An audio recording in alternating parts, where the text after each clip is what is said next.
Hi, I'm Don Ware. I work for Anderson Plywood. Today I just want to go over and show you how to calibrate the parallel guides, show you how to get it all set up so you're cutting right. I just have a short piece of rail in here just for demonstration purposes. Usually I'm using the 3000 rail, 118 inch for breaking down 8-foot sheet goods. So let me go ahead, I'm going to rearrange the camera so I can zoom in and actually show you what's going on here.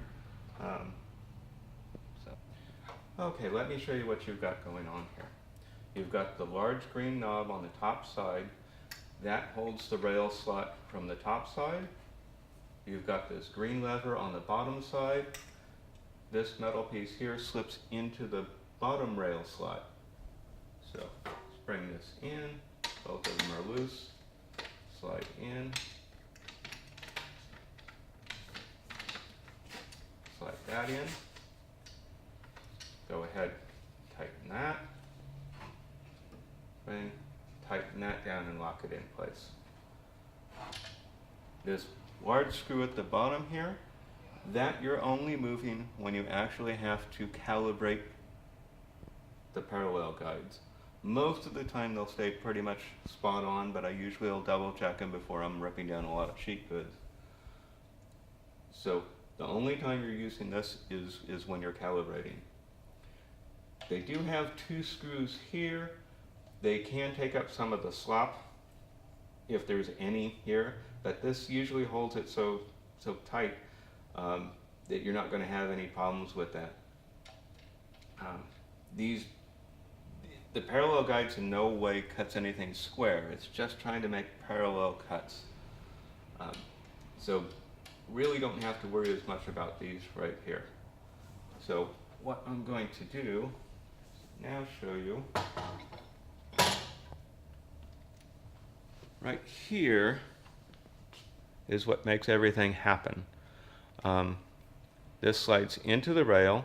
It has a raised area right here. That's where all your material is going to come up to, and that's where you're going to measure from, that's where you're going to calibrate from. It has a little arrow notch right here. The ones I have at home, I've painted this all thing white and then polished off everything so you just have this white V looking right at you.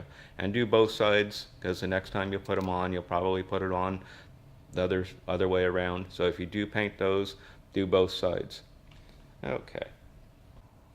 Okay, one side of this I've already calibrated out. I've used a fresh splinter guard that I just cut.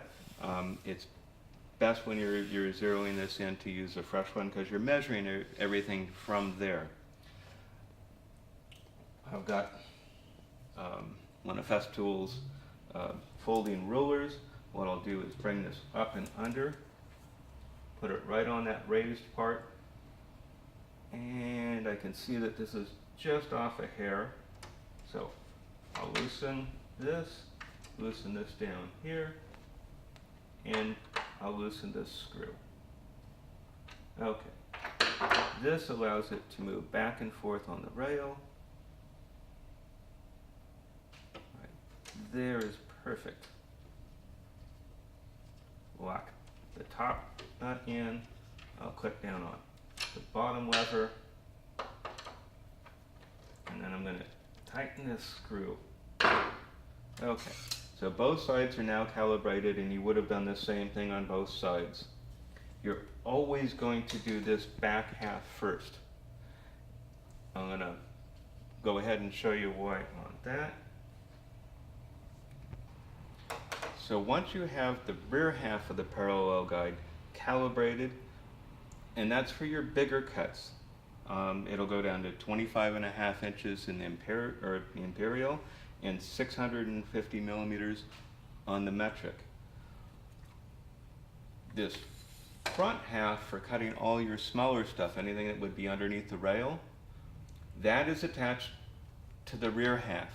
If you try to calibrate the front half first and then the back half, all you're going to do is you're going to uncalibrate what the front half of it that you just did.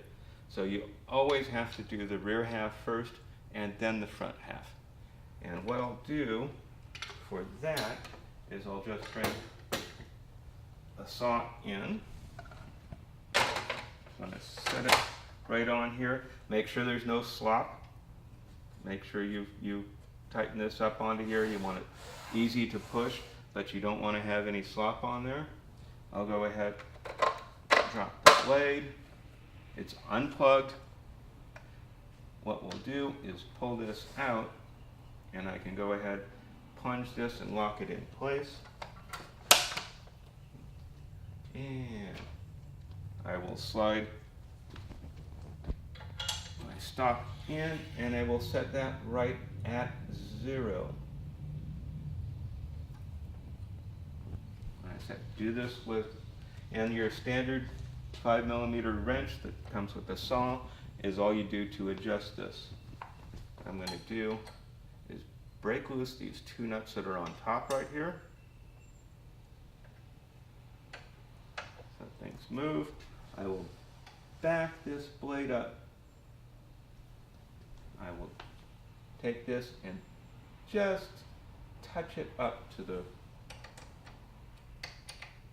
tooth, just so it's touching. I'm not pressing on it, I'm not distorting it, just kissing right up to it. I'll go ahead, bang, bang, tighten this, and now remember, this is at 0. Don't leave it there, don't start your saw. One side of the blade will be hitting this, it's bad for the blade, and it won't do your stop any good for this. And you can go ahead and do the same thing on the other side.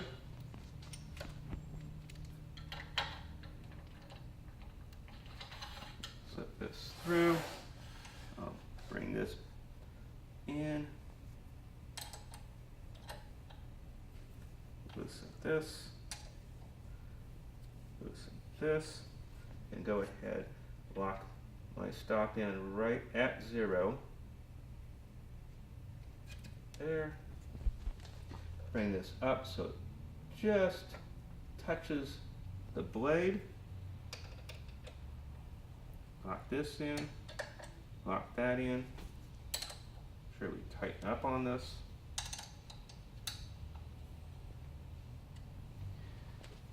And that's good. I'm going to take this off of 0 so nobody starts it up. Runs the saw blade into that. And at that point, the rear half and the front half of your parallel guides are all calibrated and ready to go. That's pretty much all there is to it. All right, hope you enjoyed that. Hope it helps. All right, thanks a lot. Bye.